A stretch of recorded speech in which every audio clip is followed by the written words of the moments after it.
Magandang araw mga kaibigan.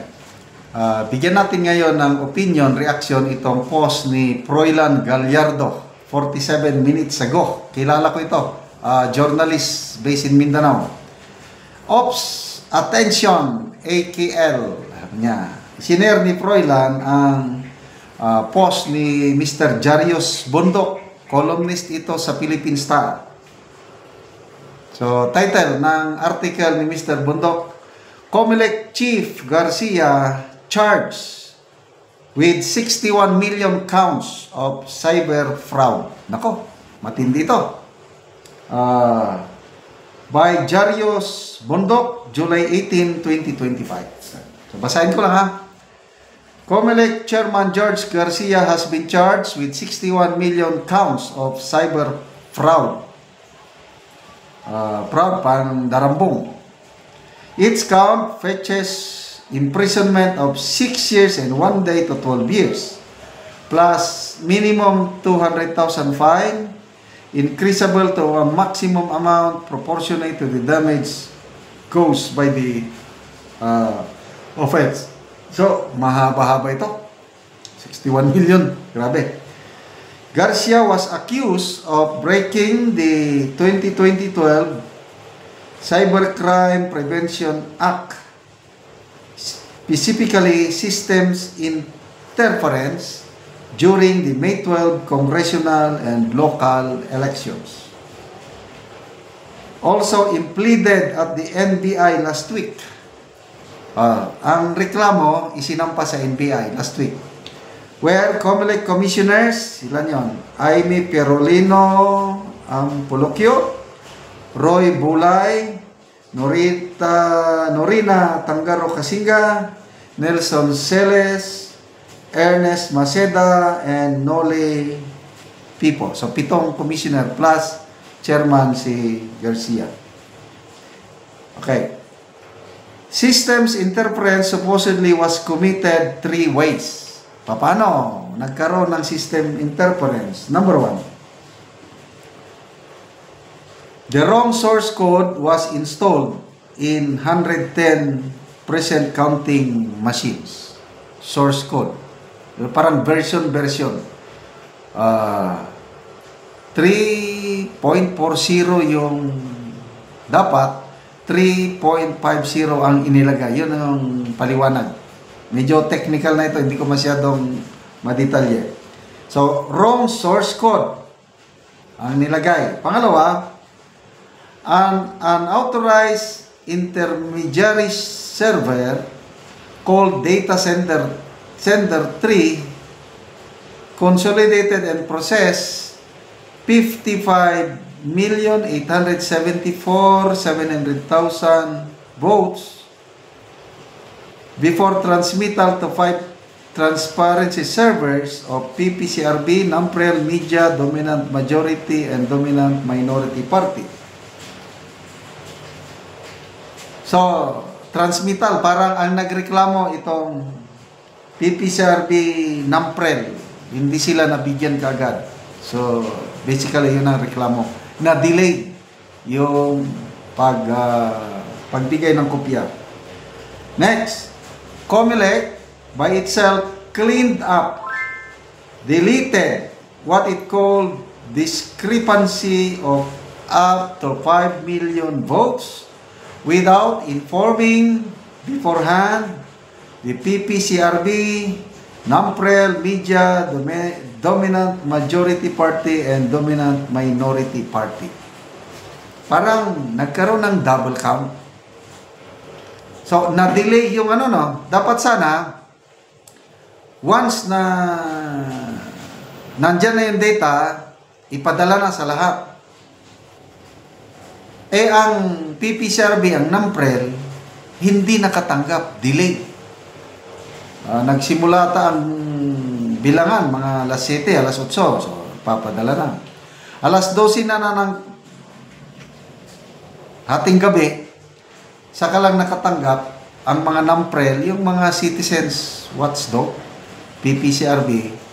So pagtanggap, nakita nila, uy, dubli-dubli to, dubli-dubli, bakit ganito? Nung nagreklamo itong mga citizens watchdog, yun na. dinilit na halos 5 million votes na nadubli-doble. Yun ang naintindihan ko.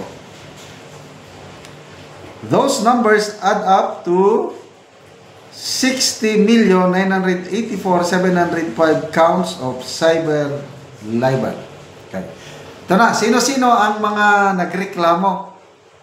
Mga complainants, mabigat ito. Complainants are multi-faith hierarchs, retired generals, computer experts, and lawyers. Okay. Ito yung mga religious leaders. Catholic bishops, Jose Bagaforo, isa. Roberto Gaa, Gerardo Ali Manaza, yan, tatlong Catholic bishop. At isang Protestant bishop, si World Evangelical Alliance Ephraim Tindero. So, bali, 4 na bishop. Isang Protestant, tatlong Catholic. Tapos, former AFP Chief of Staff, Generoso Senga. Nako, kilala ko ito. na kapag-serve ko under him. Matino itong general na ito. AFP Chief Staff. And then, retired PNP generals, now Baguio City Mayor Benjamin Magalong. PNP general yan, retired. Wilfredo Franco and Alejandro Camagay. And then, ito pa, si retired Army General and former DICT Secretary Eliseo Reo. Complainant din siya. Comelec Commissioner Gus Lagman. Former Phoenix President. Phoenix, parang isang kumpanya ito na Phoenix Presidents Franklin Isaac Edwin Fernandez, Father Wilmer Tria, and attorneys, mga abogado. Melchor Magdamo, Harold Respecio, and Alex Lacson. Itong mga reklamo, complainants, they are all members of the thousands strong alyansa ng nagkakaisang mamamayan or 6. So, mabigat itong grupo nito dahil ang members nila, thousands and thousands. Tapos, interfaith, Catholic, Protestant, tapos nandyan, mga retired generals. AFP, PNP, civil society groups, businessmen. Okay, so tingnan natin anong development nito kasi i-evaluate pa ito ng NBI. Okay, salamat mga kaibigan sa inyong pagsubaybay sa ating channel. Nakakatulong kayo na malaki sa tribong talanding ng Bukidnon dahil ang sweldo natin sa channel na ito, pantulong natin sa tribo. Namimigay tayo excuse me, ng livelihood assistance. Nagpapatanim ngayon ng saging lakatan at Arabica coffee. Panoorin nyo ang video nito. Ug karon ni ako sa saging lakatan ni Manny King. So karon nagabuno siya atong tanaw at bisitahon. So nagabuno ka di Manoy? Nagabuno ko. So, unsa man na imong giabuno dia? Tulo na ni klase. Rambol na ni. Rambol. O unsa na nga abuno? Munyom og kuan. Complete og kuan. Lupos. Nupos. So, karon luag gyud ni ang sagingan ni Manny King. So nindot kayo mga dagko na. Yang saging. Luag gyud ang aging niya, mga tambok kayo. Sinaw kayo mga daon. So gawas nga tambok kinlo pagyud siya ang iyang saging lakatan. Sige, atong pamutan-on si Manny King og pila naman ni kapunuan man imong saging? 120 ang nabuhi gyud. 120. Oh. So dagan-dagang gyud. So matambok kayo. Oh. No. So unsa man imong masulti nga padayon ang nagasuporta ani? Nagpasalamat pud ko sa nagsuporta sa abono.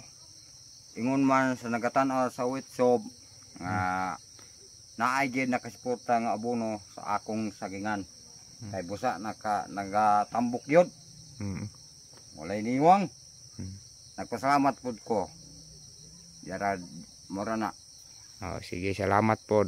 So, Libuan unya. kangit. Sabi ka nga tambok nga saging. Ang saging lakatan Manay Iking. So, salamat kayo sa naga tanaw ni ini nga video.